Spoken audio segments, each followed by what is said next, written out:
This is a test. This is a test. This is a test. This is a test of the National Weather Service NOAA weather radio. The preceding signal was a test of this weather radio station's public warning system. During potentially dangerous situations, specially built receivers can be automatically activated by the signal to warn of the impending hazard. Tests of the signal and receiver's performance are normally conducted by the National Weather Service between 10 a.m. and noon each Wednesday.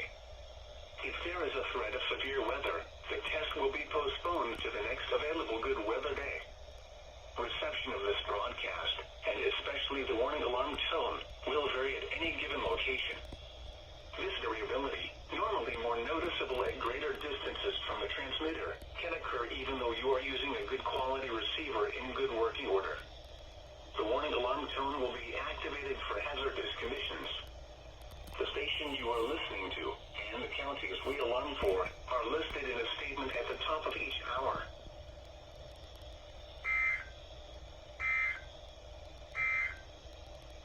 Your local forecast. Today, partly cloudy. Highs in the mid-90s. Southeast winds 5 to 10 miles per hour. Highest heat index readings around 107.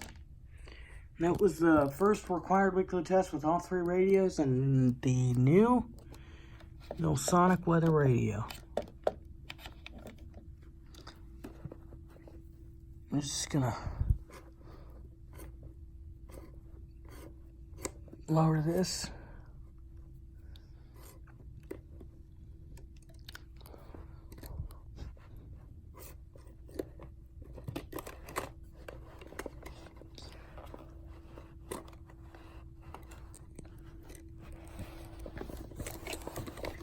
There we go.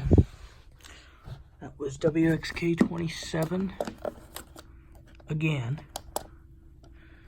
the time is still wrong on this thing, and also on this. And this also, it didn't go off, but the yellow light was on.